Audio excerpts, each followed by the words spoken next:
Selamat pagi Bapak Ibu yang dikasih Tuhan, berjumpa kembali kita dalam kontekstual Bible Reading, dan hari ini kita sampai di Bilangan pasal 15, dipersilakan. Bilangan 15. Tuhan berfirman kepada Musa, berbicaralah kepada orang Israel dan katakanlah kepada mereka, apabila kamu masuk ke negeri yang akan kuberikan kepadamu, menjadi tempat kediamanmu, dan kamu hendak mempersembahkan korban api-apian bagi Tuhan, dari lembu sapi atau kambing domba, baik korban bakaran atau korban sembelian, baik untuk membayar suatu nasar khusus, atau sebagai persembahan sukarela, atau pada waktu perayaan-perayaanmu, dan dengan demikian menyediakan bau yang menyenangkan bagi Tuhan. Maka orang yang mempersembahkan persembahannya itu kepada Tuhan, haruslah mempersembahkan sebagai korban sajian 1/10 eva tepung yang terbaik, diolah dengan 1/4 hin minyak. Dan beserta korban bakaran atau korban sembelian itu engkau harus juga mempersembahkan 1/4 hin anggur sebagai korban curahan untuk setiap ekor domba yang dipersembahkan. Tapi jikalau persembahan itu seekor domba jantan, engkau harus mempersembahkan sebagai korban sajian 2/10 eva tepung yang terbaik, diolah dengan 1/3 hin minyak, dan sebagai korban curahan haruslah kau persembahkan 1/3 hin anggur menjadi bau yang menyenangkan bagi Tuhan. Dan apabila engkau mengolah seekor lembu sebagai korban bakaran atau sebagai korban sembelihan, baik untuk membayar suatu nazar khusus maupun sebagai korban keselamatan bagi Tuhan, maka beserta lembu itu haruslah dipersembahkan sebagai korban sajian 3/10 eva tepung yang terbaik, diolah dengan 1/2 hin minyak. Dan sebagai korban curahan haruslah kau persembahkan 1/2 hin anggur. Itulah korban api-apian yang baunya menyenangkan bagi Tuhan. Demikianlah harus diperbuat untuk setiap ekor lembu, dan untuk setiap ekor domba jantan, dan untuk setiap ekor domba atau kambing. Berapapun jumlah hewan yang kamu olah, untuk setiap hewan itu harus kamu perbuat demikian juga. Tetap, setiap orang Israel asli haruslah berbuat demikian apabila ia mempersembahkan korban api-apian yang baunya menyenangkan bagi Tuhan. Dan apabila seorang asing telah menetap padamu, atau seorang lain yang tinggal di antara kamu, atau di antara keturunanmu kelak, hendak mempersembahkan korban api-apian yang baunya menyenangkan bagi Tuhan, maka seperti yang kamu perbuat, demikianlah harus diperbuatnya. Mengenai jemaah itu, haruslah ada satu ketetapan bagi kamu, dan bagi orang asing yang tinggal padamu. Itulah suatu ketetapan untuk selama-lamanya bagi kamu turun-temurun. Kamu dan orang asing haruslah sama di hadapan Tuhan. Satu hukum dan satu peraturan berlaku bagi kamu dan bagi orang asing yang tinggal padamu. Lagi firman Tuhan kepada Musa, berbicaralah kepada orang Israel dan katakanlah kepada mereka, apabila kamu masuk ke negeri kemana kamu akan dibawa, maka apabila kamu makan roti hasil negeri itu, haruslah kamu mempersembahkan persembahan khusus bagi Tuhan. Tepung jelemu yang mula-mula haruslah kamu persembahkan sebagai persembahan khusus berupa roti bundar, sama seperti persembahan khusus dari hasil tempat pengirikanmu, demikianlah harus kamu mempersembahkannya. Dari tepung jelemu yang mula-mula, haruslah kamu menyerahkan persembahan khusus kepada Tuhan turun-temurun. Apabila kamu dengan tidak sengaja melalaikan salah satu dari segala perintah ini yang telah difirmankan Tuhan kepada Musa, yakni dari segala yang diperintahkan Tuhan kepadamu dengan perantaraan Musa, mulai dari hari Tuhan memberikan perintah-perintahnya dan seterusnya turun-temurun. Dan apabila hal itu diperbuat di luar pengetahuan umat ini, tidak dengan sengaja, maka haruslah segenap umat mengolah seekor lembu jantan muda sebagai korban bakaran menjadi bau yang menyenangkan bagi Tuhan, serta dengan korban sajiannya dan korban curahannya sesuai dengan peraturan. Juga seekor kambing jantan sebagai korban penghapus dosa. Maka haruslah imam mengadakan perdamaian bagi segenap umat Israel, sehingga mereka beroleh pengampunan, sebab hal itu terjadi tidak dengan sengaja, dan karena mereka telah membawa persembahan mereka sebagai korban api-apian bagi Tuhan, juga korban penghapus dosa mereka di hadapan Tuhan karena hal yang tidak disengaja itu. Segenap umat Israel akan beroleh pengampunan, juga orang asing yang ditinggal di tengah-tengahmu karena hal itu dilakukan oleh seluruh bangsa itu dengan tidak sengaja. Apabila satu orang saja berbuat dosa dengan tidak sengaja, maka haruslah ia mempersembahkan kambing betina berumur setahun sebagai kurban penghapus dosa. Dan imam haruslah mengadakan perdamaian di hadapan Tuhan bagi orang yang dengan tidak sengaja berbuat dosa itu, sehingga orang itu boleh pengampunan karena telah diadakan pendamaian baginya. Baik bagi orang Israel asli maupun bagi orang asing yang tinggal di tengah-tengah kamu, satu hukum saja berlaku bagi mereka berkenaan dengan orang yang berbuat dosa dengan tidak sengaja. Tetapi orang yang berbuat sesuatu dengan sengaja, baik orang Israel asli, baik orang asing, orang itu menjadi penista Tuhan. Ia harus dilenyapkan dari tengah-tengah bangsanya, sebab ia telah memandang hina terhadap firman Tuhan dan merombak perintahnya. Pastilah orang itu dilenyapkan kesalahannya akan tertimpa atasnya. Ketika orang Israel ada di padang gurun, didapati merekalah seorang yang mengumpulkan kayu api pada hari Sabat. Lalu orang-orang yang mendapati dia sedang mengumpulkan kayu api itu menghadapkan dia kepada Musa dan Harun dan segenap umat itu. Orang itu dimasukkan dalam tahanan oleh karena belum ditentukan apa yang harus dilakukan kepadanya. Lalu berfirmanlah Tuhan kepada Musa, orang itu pastilah dihukum mati. Segenap umat Israel harus melontari dia dengan batu di luar tempat perkemahan. Lalu segenap umat menggiring dia keluar tempat perkemahan, kemudian dia dilontari dengan batu, sehingga ia mati, seperti yang difirmankan Tuhan kepada Musa. Tuhan berfirman kepada Musa, berbicaralah kepada orang Israel dan katakanlah kepada mereka bahwa mereka harus membuat jumbai-jumbai pada punca baju mereka turun-temurun. Dan dalam jumbai-jumbai punca itu haruslah dibubuh benang ungu kebiru-biruan. Maka jumbai itu akan mengingatkan kamu apabila kamu melihatnya kepada segala perintah Tuhan, sehingga kamu melakukannya dan tidak lagi menuruti hatimu atau matamu sendiri seperti biasa kamu perbuat dalam ketidaksetiaanmu terhadap Tuhan. Maksudnya supaya kamu mengingat dan melakukan segala perintahku dan menjadi kudus bagi Allahmu. Akulah Tuhan Allahmu yang telah membawa kamu keluar dari tanah Mesir, supaya aku menjadi Allah bagimu. Akulah Tuhan Allahmu. Amin. Terima kasih Bapak Ibu yang sudah membacakannya. Kemarin kita sudah belajar tentang kondisi yang dialami oleh bangsa Israel ketika mereka lebih percaya kepada 10 pengintai ya. Mereka percaya dengan kabar busuk dan akhirnya Tuhan memberikan ketetapannya bahwa 40 hari mereka mengintai tanah Kanaan dan 1 hari ditetapkan sebagai 1 tahun, sehingga mereka harus berkeliling di padang gurun selama 40 tahun gitu ya. Nah, hari ini kita belajar beberapa hal ya dari pasal 15 ini, beberapa ayat yang sudah kita baca tadi. Yang pertama tentang korban api-apian dari ayat 1 sampai 16. Dikatakan di ayat 2, berbicaralah kepada orang Israel dan katakanlah kepada mereka, apabila kamu masuk ke negeri yang akan kuberikan kepadamu menjadi tempat kediamanmu.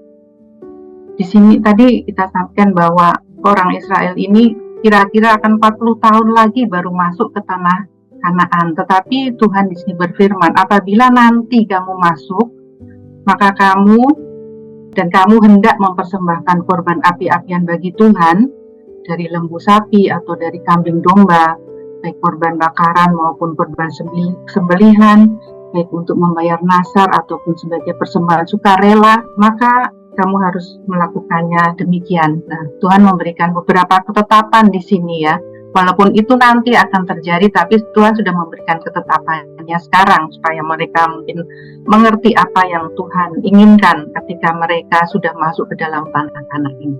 Mereka harus memberikan persembahan-persembahan, baik persembahan sukarela maupun persembahan-persembahan yang lain. Nah, di sini diatur bagaimana mereka jika memberikan persembahan api-apian. Ada beberapa hal yang diatur yang tadi kita sudah baca ya. Kalau memberikan persembahan bakaran harus disertai dengan persembahan sajian berupa 1/10 eva tepung yang terbaik, kemudian diolah dengan 1/4 hin minyak, dan kemudian juga harus mempersembahkan 1/4 hin anggur sebagai korban curahan untuk setiap ekor domba yang dipersembahkan. Mungkin kita masih belum bisa membayangkan seberapa banyak ya 1/10 eva tepung ataupun 1/4 hin. Saya coba mencari ukuran ini ya. Dan 1 eva itu dikatakan kurang lebih adalah sekitar 36 liter. Jadi kalau 1/10 eva tepung artinya sekitar 3,6 liter gitu ya, mungkin sekitar 3 kilo lebih sedikit. Kemudian kalau 1/4 hin minyak itu, 1 hin itu kurang lebih setara dengan 6 liter. Jadi kalau 1/4 hin ya kurang lebih 1,5 liter. Jadi ini ketetapan yang Tuhan tetapkan oleh ketika bangsa Israel membawa korban api-apian disertai dengan korban sajian ataupun dengan korban curahan, kurang lebih 1/4 hin anggur atau 1,5 liter anggur. Kurang lebih itu supaya kita punya gambarannya seberapa banyak bangsa Israel harus memberikan persembahan. Nah, di sini juga dikatakan bahwa ketetapan hukum ini berlaku sama baik untuk orang Israel asli maupun orang asing yang tinggal bersama-sama dengan mereka. Apa artinya? Bahwa mereka boleh tinggal dengan orang asing, tetapi orang asing itu harus mengikuti tata cara ibadah orang Israel, bukan sebaliknya ya, orang Israel yang mengikuti tata ibadah orang asing atau orang-orang kafir.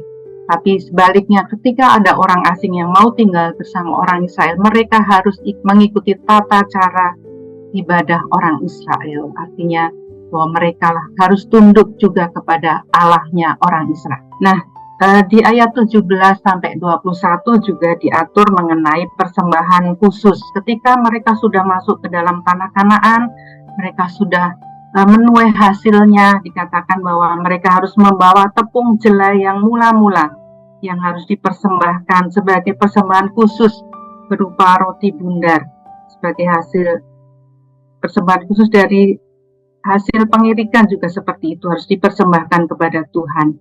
Jadi inilah yang harus dipersembahkan oleh orang Israel, baik korban api-apian juga korban khusus, dan dikatakan tadi bahwa korban-korban itu menyenangkan bagi Tuhan. Nah, itulah yang dilakukan oleh orang Israel ketika mereka masuk ke tanah Kanaan. Selanjutnya di ayat 22 sampai 31 di sini dikatakan mengenai dosa yang tidak disengaja, baik yang dilakukan oleh segenap umat Israel ataupun perorangan satu orang yang tidak sengaja berbuat dosa. Tuhan juga memberikan jalan keluar yang sangat baik karena Dia adalah Allah yang penyayang. Dia tidak ingin melenyapkan begitu saja orang yang berbuat dosa karena dilakukan dengan tanpa sengaja, sehingga Tuhan memberikan satu jalan keluar sebagai pendamaian untuk segenap Israel ataupun sebagai pendamaian bagi salah satu orang yang berbuat dosa dengan tidak sengaja. Maka imam harus mengadakan pendamaian dengan cara membawa korban persembahan sebagai korban api-apian dan juga korban penghapus salah. Ini juga sama berlaku untuk orang Israel asli maupun orang asing yang tinggal bersama mereka supaya mereka mendapatkan pengampunan. Nah, inilah kita melihat Allah yang begitu pengasih dan penyayang, maha pengampun ya, sehingga umatnya yang berbuat dosa tanpa disengaja pun mendapatkan pengampunan melalui pendamaian yang dilakukan oleh imam. Namun sebaliknya, jika ada dosa yang dilakukan dengan sengaja, maka tidak ada ampun bagi orang itu. Dikatakan bahwa di ayat 30-31, tetapi orang yang berbuat sesuatu dengan sengaja, baik orang Israel asli, baik orang asing, orang itu menjadi penista Tuhan. Ia harus dilenyapkan dari tengah-tengah bangsanya, sebab ia telah memandang hina terhadap firman Tuhan dan merombak perintahnya. Pastilah orang itu akan dilenyapkan dan kesalahannya akan tertimpa atasnya. Jadi ini bedanya ketika ada orang yang sengaja berbuat dosa, artinya dia menista Allah, dia tidak tunduk kepada firman Tuhan, maka tidak ada ampun baginya, orang itu harus dilenyapkan. Selanjutnya juga ada dikatakan di sini tentang orang yang melanggar peraturan Sabat di ayat 32-36, ketika orang Israel mendapati ada salah satu orang yang mengumpulkan kayu api pada hari Sabat, maka mereka membawa orang itu ke hadapan Musa dan Harun, dan kemudian mereka bertanya kepada Tuhan apa yang harus dilakukan terhadap orang ini, karena waktu itu belum ada ketetapannya. Dan sungguh hukuman Tuhan itu begitu mengerikan ya atas orang yang melanggar titah Tuhan terkait hari Sabat, hari yang seharusnya dia beribadah, hari yang seharusnya dia meninggalkan semua pekerjaannya untuk beribadah kepada Tuhan, menghormati Tuhan, tapi ternyata dia melanggar, dan Tuhan berkata bahwa orang itu pastilah dihukum mati. Segenap umat Israel harus melontari dia dengan batu di luar tempat perkemahan, sehingga orang ini pun harus dikirim keluar perkemahan dan kemudian dilempari dengan batu oleh segenap orang Israel. Sungguh mengerikan penghukuman Tuhan ya untuk orang-orang yang tidak taat pada Tuhan. Dan di bagian yang terakhir ayat 37-40 kita melihat di sini mengenai jumbai peringatan. Tuhan berfirman kepada orang Israel agar mereka membuat jumbai-jumbai pada puncak bajunya ya. Dan itu harus dibuat secara turun-temurun, dibubuhi oleh benang ungu kebiru-biruan. Apa maksudnya? Tuhan ingin bahwa ketika orang-orang Israel itu melihat jumbai-jumbai tadi, mereka akan mengingat segala perintah Tuhan, supaya mereka tidak menuruti keinginan matanya, tidak mengikuti keinginan hatinya, tetapi mereka mengingatkan setiap perintah Tuhan. Dan Tuhan ingin supaya bangsa Israel hidup di dalam ketaatan, hidup di dalam kekudusan. Karena dikatakan di ayat 41, Akulah Tuhan Allahmu yang telah membawa kamu keluar dari tanah Mesir, supaya aku menjadi Allah bagimu. Akulah Tuhan Allahmu. Inilah yang diinginkan oleh Tuhan, yang dikehendaki oleh Tuhan, satu umat yang senantiasa mengingat akan perintah-perintah Tuhan, ketetapan-ketetapan Tuhan, dan hidup kudus bagi Dia. Amanat teks yang bisa kita ambil dari pelajaran kita hari ini adalah bahwa Allah ingin supaya kita hidup selalu bersyukur dan memberikan persembahan yang terbaik yang menyenangkan hati Allah. Yang kedua, bahwa Allah mengampuni kesalahan yang tidak dibuat dengan sengaja dan memberikan pengampunan, tetapi dosa yang dilakukan dengan sengaja akan mendapatkan hukuman. Dan yang terakhir, Allah ingin agar umatnya selalu mengingat akan perintahnya dan hidup kudus bagi Allah. Aplikasinya bagi kita semua pagi ini adalah apakah saya dan saudara selalu hidup di dalam ucapan syukur dan memberikan persembahan yang terbaik yang menyenangkan hati Tuhan, seperti Roma 12 ayat 1, supaya kita memberikan tubuh kita sebagai persembahan yang hidup, yang kudus dan yang berkenan kepada Allah, karena itu adalah ibadah kita yang sejati. Dan yang kedua, apakah saya dan saudara selalu mengingat akan ketetapan Tuhan, perintah Tuhan, dan kita menjaga hidup kita tetap kudus di hadapannya. Demikian firman Tuhan pada pagi ini, kiranya memberkati kita semua. Ya, terima kasih untuk firman-Nya Mbak Yuni. Kita mengucap syukur karena kita diingatkan untuk kita hidup kudus, bersyukur, dan kita mau menyenangkan hati Tuhan. Di Bilangan 15 ayat 14b mengatakan, kalau kita mempersembahkan persembahan kepada Tuhan, biarlah itu yang menyenangkan hati Tuhan. Oleh sebab itu kita mau pujikan lagu Tuhan, ku mau menyenangkanmu. Biarlah hidup ini menyenangkan hati Tuhan dan menjadi berkenan Tuhan.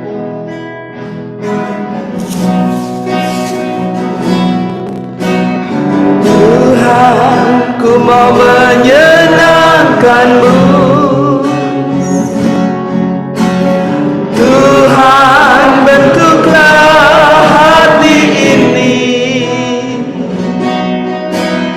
jadi bejana untuk hormat-Mu, cemerlang bagai emas murni. Tuhan, ku serahkan hatiku, semua ku berikan padamu. Kuduskan hingga tulus selalu, agar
Layakkan hidup kami bagi kemuliaan-Mu. Layakkan hidup kami, perkenankan hati kami menyembah-Mu. Haleluya, haleluya. Terpujilah Engkau Bapa, terpujilah Engkau Yesus, terpujilah Engkau Roh Kudus. Haleluya. Terima kasih Tuhan, terima kasih Yesus, terima kasih. Biarlah pagi hari ini kita bersyukur kepada Tuhan untuk segala anugerah kebaikan Tuhan, dan kita mau membalas dengan mempersembahkan hidup ini untuk melayani Tuhan, untuk menyenangkan hati Tuhan. Mari kita bersama berdoa. Bapa di surga, aku bersyukur Tuhan karena kasih kemurahan Tuhan tidak ternilai harganya buat diriku yang sudah diselamatkan dari segala dosa, yang sudah menerima pengampunan dosa, yang sudah diselamatkan dan memiliki janji-janji Tuhan untuk hidup yang kekal. Aku bersyukur kepadamu Tuhan. Biarlah firman Tuhan pagi hari ini mengingatkanku Tuhan, untuk aku mau mempersembahkan hidup ini untuk kemuliaan Tuhan. Selagi masih ada kesempatan, biarlah kami mau menyenangkan hati-Mu Tuhan.